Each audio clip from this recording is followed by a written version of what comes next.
Hello and welcome to Daily News Simplified, where we take up the articles and discuss them as per the demands of Civil Services Examination. The topics of the discussion are listed on your screen. As you all know, that the prelims is now around the corner.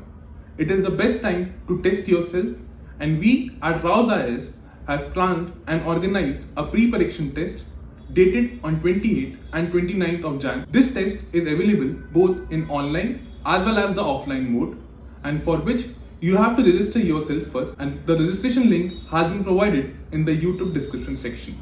The discussion for the same test will follow on 30th Jan.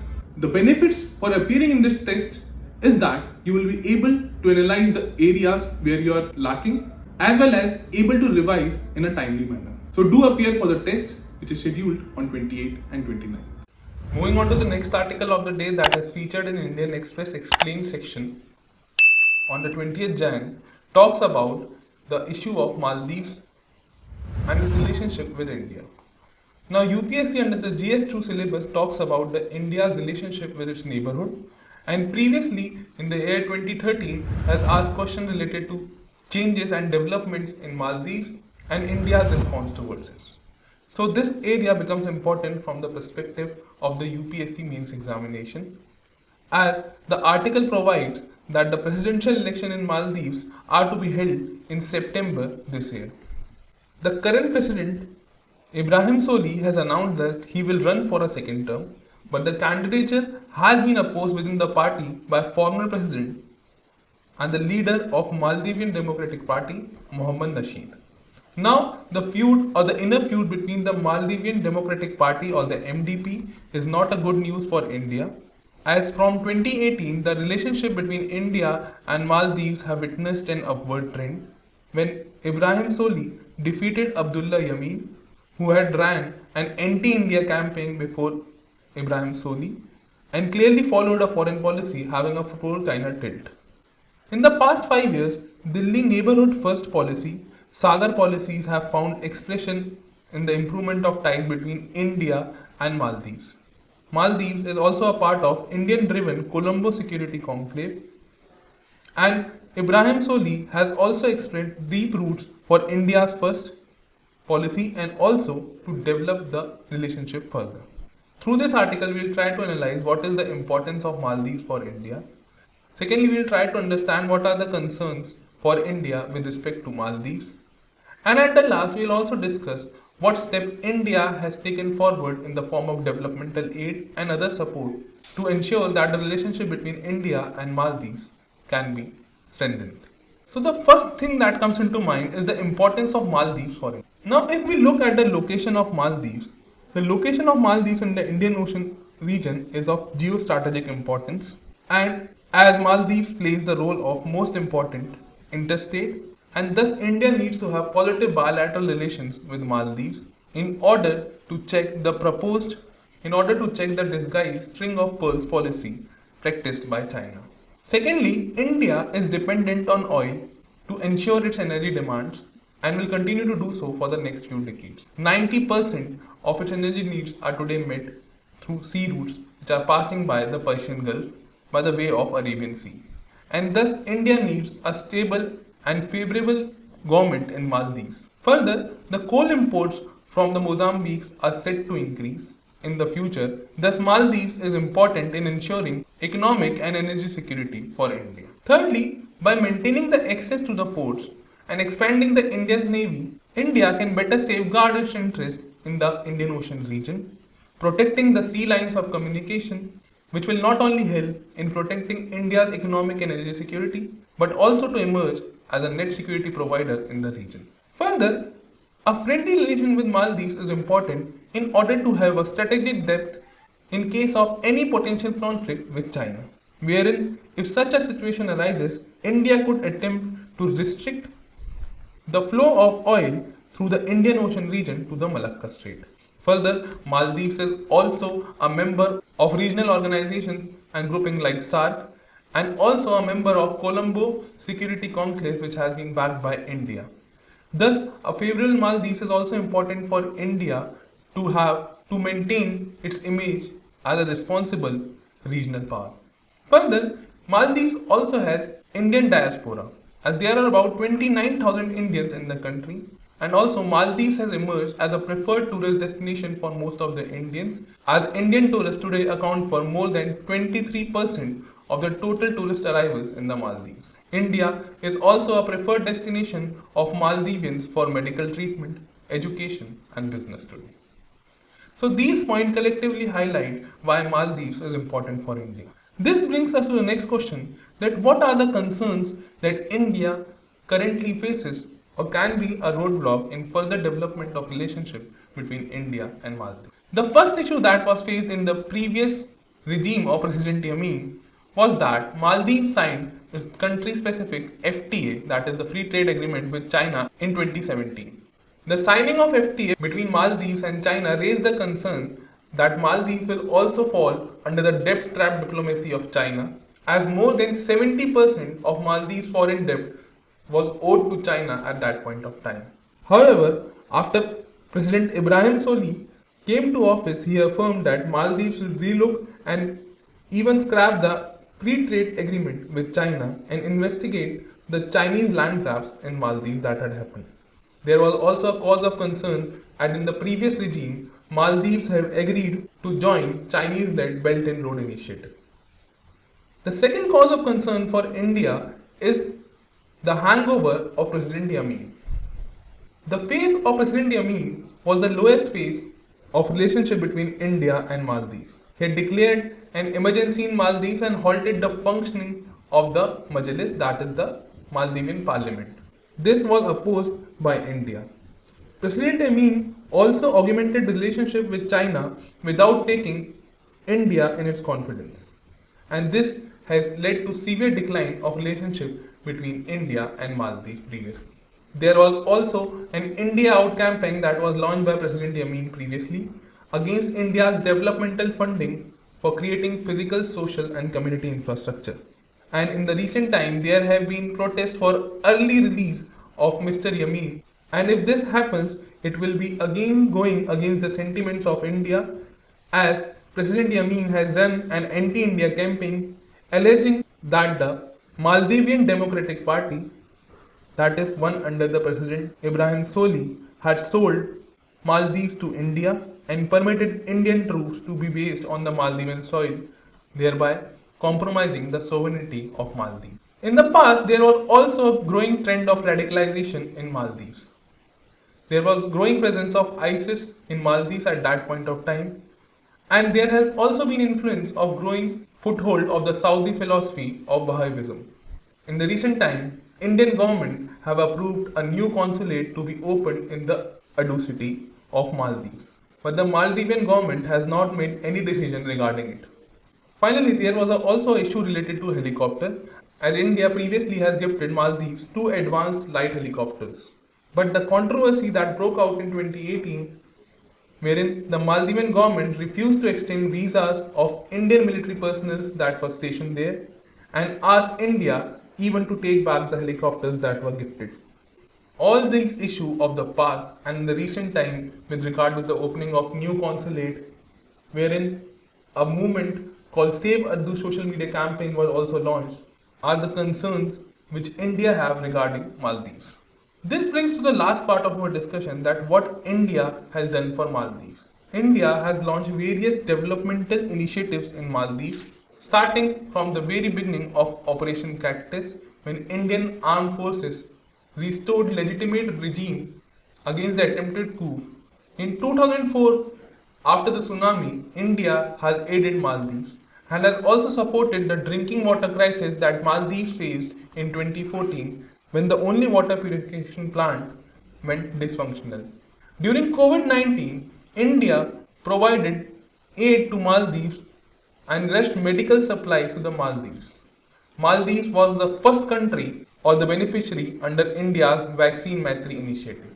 India also gifted 2 sea ambulances to Maldives in the recent times and also regularly conducts exercise named as Eco-Virin with Maldives. Apart from that, India has launched various infrastructure projects, and prominent among those is the Great Malay Connectivity Project, connecting Malé, the capital city of Maldives, with the 3 neighboring islands through construction of bridge and causeway link. Recently, with the visit of External Affairs Minister S. Jaishankar, the foundation stone for international port to be developed by India at Honey Madhu in Dhalu atoll has been sanctioned, and India is providing $136 million line of credit to Maldives for the same purpose. In the field of housing, India is also financing 4,000 social housing units and has recently opened a community center in Fokadu Island of Maldives. There is also a proposed collaboration between the Cochin University and the Maldives National University. Along with that, 100 million grant is to be given for high impact community projects between the two countries. These initiative highlights the innate relationship between India and that of Maldives. And through this article, we have also discussed the concerns that India have and the importance of Maldives for India as it is strategically located in the Indian Ocean region. Moving on to the next article of the day that has featured in Indian Express on date 20th Jan 23 under the Explain section basically talks about the topic of hybrid immunity. Now, the recent study that was published by the journal Lancet provided that hybrid immunity provides better protection against severe COVID-19 while all immunity against a reinfection wanes within a few months. The study was based on meta-analysis of 11 other studies on the protection of effectiveness of previous SARS-CoV-2, that is the COVID infection. Under this article, we'll try to analyze what basically is hybrid immunity. We'll also try to understand how hybrid immunity is better, and at the same time, we'll also try to encompass different types of immunity that are present. As UPSC, under the science and tech question in the prelims examination, has asked questions related to vaccines, development of immunity, etc. And such a question was also seen in the year 2022 only, where UPSC asked about the vaccines. We'll first try to understand what is hybrid immunity. Hybrid immunity is gained from previous infection plus vaccines, either the primary doses or both primary and the booster doses. Meaning thereby, in simpler words, hybrid immunity is nothing but combination of infection plus vaccine. The study also highlighted that the hybrid immunity offers higher magnitude and durability of protection as compared to the infection alone. Thus, it also re-emphasized the need for vaccination. This brings us to the next question, that how hybrid immunity is better. As per the study under the journal, the infection after vaccination acts like a booster dose. And the journal says that getting a natural infection is best after vaccination, as it not only reduces the death load but also provides better protection as the vaccine alone could provide, as now the body is prepared to fight against the entire virus and not just the specific spike protein for which the vaccination may provide. Further, the study will also help in use to tailor guide the number as well as the timing of the vaccination. And at the same time, it can be used to target those who are at the risk of high morbidity and thus can offer higher protection against the severe diseases and hospitalization. So it can be concluded that infection along with vaccine provides better protection, as it provides protection against the entire virus and not just the spike proteins, and thus prepare the body to better counter the virus. This brings us to the next part of our discussion, that what are the types of immunities. Basically, there are two types of immunities, that is active immunity and passive immunity. The active immunity results when the exposure to disease organism triggers the immune system. Basically, it is triggered when an organism is exposed to a disease which trigger the immune system and produce antibodies to counter the disease. And the active immunity can be provided in two ways, that is the natural immunity and the vaccine-based or vaccine-induced immunity. The natural immunity is acquired from the exposure to the disease organism through infection with the actual disease. And on the other hand, vaccine-induced immunity is acquired through introduction of a killed or weakened form of disease organism through vaccination, as we can take the example of the polio vaccine here in the form of oral polio vaccine, wherein there is an introduction of a killed or a weakened form of disease organism or the virus, wherein the body triggers the immune response against it and produce the antibodies to counter the virus or the disease. In either of the two ways, that is the natural immunity and the vaccine-induced immunity, if now that immune person comes into contact in disease in the future, the immune system will quickly recognize it and immediately produce the antibodies that are needed to fight it. The advantage of active immunity is that active immunity is long lasting in its nature and at the sometimes provide for lifelong immunity. The second type of immunity that is there is the passive immunity. It is produced when a person is given antibodies to a disease rather than producing them through his or her own immune system. For example, a newborn baby acquires passive immunity from its mother through placenta. Or adults can get some of the passive immunity through antibody containing blood products such as immune globulin, which may be given when immediate protection from a specific disease is needed. The major advantage of passive immunity over the active immunity is that the protection that is provided is immediate, whereas in case of active immunity, it usually takes several weeks to develop and provide protection against the disease. However, there is also a significant disadvantage of passive immunity, and the disadvantage is that the passive immunity lasts only for a few weeks or months maximum, and thus only active immunity provides for long lasting immunity. With this, we have understood what is hybrid immunity, how it is better, and at the same time, we have also studied different types of immunity, that is active and passive immunity, and how passive immunity, though providing immediate protection by producing antibodies against the disease, but active immunity on the other hand takes several weeks to develop and provide the immunity against the disease.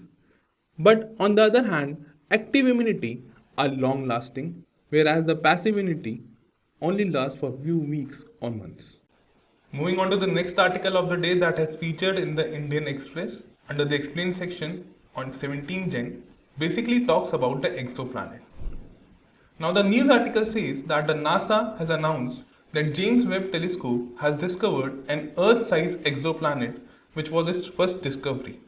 Under this article, we will try to understand the term exoplanet, where they are found, how do we study them, how they are discovered, and at the last we will also try to understand what are the different types of stars. Now this topic is particularly important from the prelims perspective, as UPSC previously has asked questions related to stars and recent discoveries in the terms of space, and such a question was also seen regarding the Goldilocks zone. Moving on with our discussion, exoplanets are basically the planets that orbit around the other stars that are beyond our solar system. According to NASA, till date more than 5,000 exoplanets have been discovered, and scientists believe that there are more planets than stars, as each star has at least one planet which is orbiting it. Another thing to point out here is that exoplanets come in host of different sizes. Now exoplanets can be gas giants like that of Jupiter, or can be small and rocky like that of Earth. Further, they are also classified on the basis of their temperature, which can range from boiling hot to freezing cold. Through this infographic, we can understand that there are more than 5,000 planets that have been discovered, and their distribution percentage wise. 30% of the exoplanets that are discovered are gas giants, that is the size of Saturn or Jupiter, or many times even bigger than them, and they can be hotter than the some stars also. 31% are to the size of super Earth, that is they are between the size of Earth and Neptune. 35% of the exoplanets are Neptune-like, that is which are similar to size in Neptune and Uranus, and they can be ice giants, as we have discussed. The basis of classification can be also on the basis of temperature, that is boiling hot to freezing cold, and Neptune-like planets can be ice giants or much warmer. However, warm Neptune-sized exoplanets are rare to be found. And lastly, the 4% of the exoplanets that have been discovered are terrestrial, that is they are small and rocky planets, and which are similar to the size as that of Earth. The newly discovered exoplanet is also roughly the same size as of Earth and orbits around a red dwarf star. We'll try to understand red dwarf star later. The next question that comes into mind, that why and how do we study them? The study of exoplanets not only broadens the understanding of the solar system, but also help in piecing together the information that our own planet system and about its origin. Secondly, it is also important to study them to answer the question of humankind, that are we alone in this universe or not? The third reason behind the study of exoplanet is that to find out the distance between an exoplanet and its host star. Basically, to identify the Goldilocks zone, on which UPSC has previously also asked the question that we have already discussed. For example, if an exoplanet is too close to the star, it might be too hot to sustain the liquid water. And if it is too far, it might only have frozen water. When a planet is at a distance that enables it to have liquid water, it is said to be in the Goldilocks zone. Thus, this helps the scientists to determine if the discovered exoplanet is habitable or not.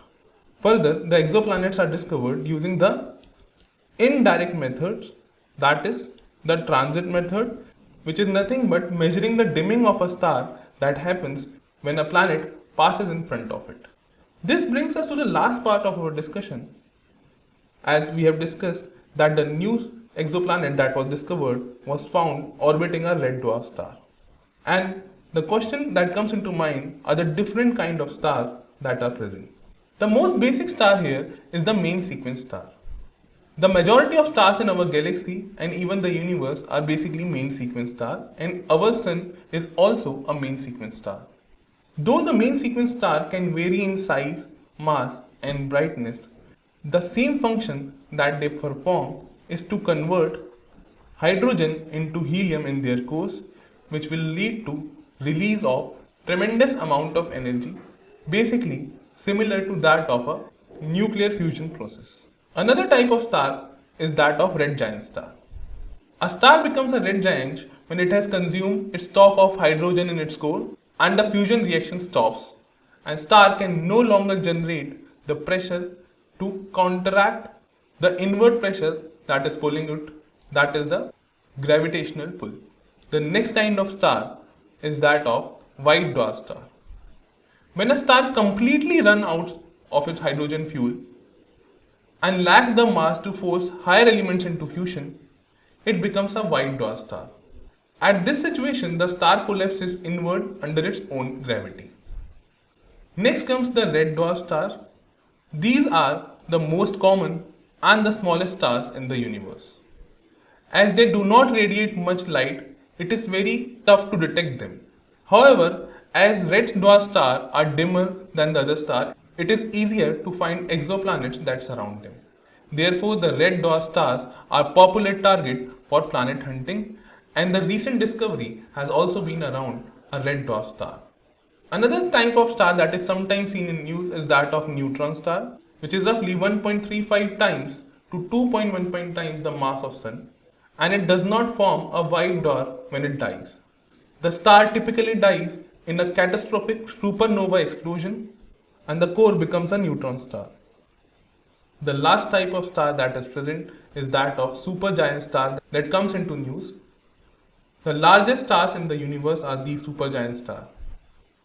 These are dozens of the times that of mass of Sun, and unlike the Sun or the main sequence star, which are stable, supergiants are consuming hydrogen fuel at an enormous rate and will consume all the fuel. Thus, the supergiant star live fast and die young and will finally detonate as a supernova. And the difference between the neutron and the supergiant star is that after the supernova explosion, in case of neutron star, the core becomes a neutron star, but in the case of supergiant stars, after the supernova explosion, they completely disintegrate themselves in the process. With this, we have discussed different types of stars. Also, we have discussed what basically are the exoplanets, how they come in different sizes and also vary in terms of temperature, and also understood the method of their discovery and why they need to be studied. Moving on with the article is featured on page 9 of the Hindu and basically talks about the excavation revealing Buddhist monastery complex at Bharatpur in Bengal. Now this topic is important with regard to the GS1 syllabus of UPSC mains examination, which talks about Indian heritage and culture and also about the history, and specifically mentions about Indian culture, salient aspects of the art forms, literature and architecture from ancient to the modern times. UPSC previously has also asked questions in mains related to that of stupas in the year 2016 and has also repeatedly asked questions in prelims regarding the various art forms that are related to Buddhism. Coming back to the article mentions that the site that was excavated was initially excavated 50 years back in 1972 and 75. The archaeologists recently have discovered a unique stupa at the site along with a monastery complex also. And also there is evidences of black and red ware pottery has been found which belongs to copper or the Chalcolithic age. Now this site is important for primarily two reasons. The first reason is that it highlights an early village settlement at the banks of Damodar river dating back to around 2000 BC and also gives knowledge about two monastery complexes. Apart from this, 5 miniature sculptures of Buddha in Bhumi Sparsha Mudra were also discovered during the excavation of the stupa site. Through this article, we will try to understand the different terms that are related to Buddhism, for example that of stupa, chaitya and viharas, and also at the same time we will try to analyze the different mudras that are associated with Buddhism. The first term related to Buddhism and which is very common is that of stupa. Stupa is nothing but a mound-like or hemispherical structure which contains the relics of the Buddhist monks or nuns, and that is used as a place for meditation or worship. Prominent example of stupa being that of Sanchi Stupa or the Pripravaha Stupa of Uttar Pradesh. Another thing which is associated with Buddhism is that of chaitya. It refers to a shrine, sanctuary, temple or a prayer hall in the Indian religions and particularly in respect to Buddhism. And the chaitya at Bhaja cave in Pune is a prominent example of it. Now, the third term that is associated with Buddhism is that of viharas. The viharas in India were originally constructed to shelter the monks during the rainy season when it is difficult for them to lead the wanderer's life. Basically, if we analyze it in simpler words, these are places for dwellings for the Buddhist monks. And prominent example of this being the vihara at the Ajanta cave in Aurangabad, Maharashtra. Another thing that comes into mind is that of mudras, as 5 miniatures were also discovered which were replicating the Bhumi Shastra Mudra. The mudras are non-verbal mode of communication and self-expression consisting of hand gestures and a finger pose. Through different pictorial representation, we will try to analyze and understand the different mudras that are associated with the Buddhism. The first mudra here is that of Abhaya Mudra. Now Abhaya Mudra can be seen and it is a gesture of fearlessness and represents protection, peace, benevolence and the dispelling of fear. The second mudra that is present here is the Bhumi Sparsha Mudra, of which 5 miniatures have been discovered and can be seen here. Now this Bhumi Sparsha Mudra is nothing but Earth Witness Mudra, also known as Buddha calling the earth to be the witness. Now this mudra is associated with the story depicting the moment when Gautam Buddha attained enlightenment. The next mudra that is replicated here is of Dharma Chakra Mudra. The Buddha preached his first sermon after his enlightenment in Sarnath. The Dharma Chakra Parvatan or the turning of the wheel represents this movement, that is the first sermon of Buddha. The next mudra that is highlighted here is the Vrada Mudra with hands pointed outwards. Now this mudra is a generosity gesture and signifies offering, welcoming charity, giving compassion and sincerity. The next mudra that is shown here is that of Dhyana Mudra or the meditation mudra and is the gesture of meditation. It is a gesture of concentration of good law and Sangha. The next mudra that is highlighted here is that of Karna Mudra, and it is this mudra which expels demons and removes obstacles such as sickness or negative thoughts. The last mudra that is represented here is the Vajra Mudra, and it is a gesture of knowledge. With this, we have seen the different terminologies that are related to Buddhism, that is Stupa, Vihara and Chaitya, and also we have understood the different mudras that are associated with Buddhism for non-verbal mode of communication and as an expression comprising of hand, gestures and finger positions. Moving on to the next article of the day that is featured on the page 7 of the Hindu, basically talks about the new Chinese dam that is built near the Indian border. Now the new Chinese dam is being built on Mabza Zangbo River in Tibet and which is close to the tri-junction of India, China and Nepal and is a cause of concern for both India as well as Nepal. Now this dam is constructed near the already disputed Kalapani territory between India and Nepal.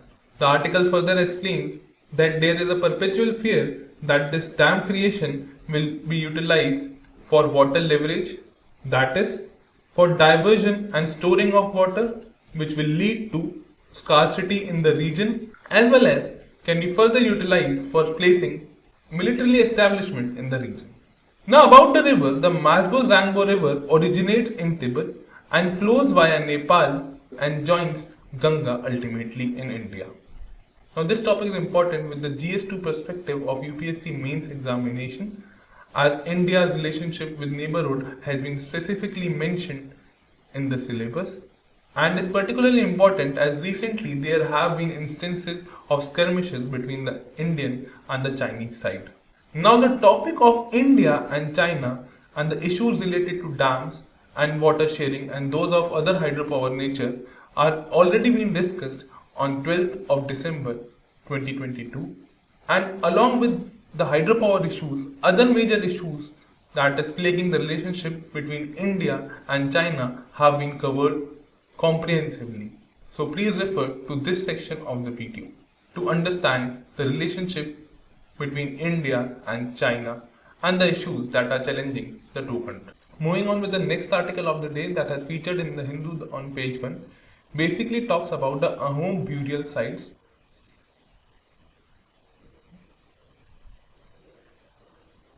Moving on with the next article of the day that has featured in the Hindu on page 1, basically talks about the AHOM burial sites that have to vie for UNESCO tag.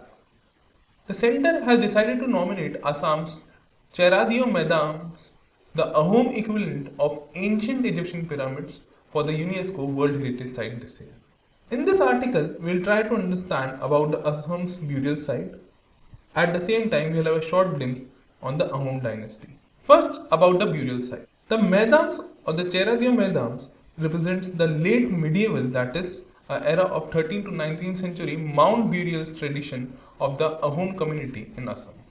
The AHOM rulers had adopted the Hindu method of cremation and began entombing the cremated bones and the ashes in the Medams at Cheradio.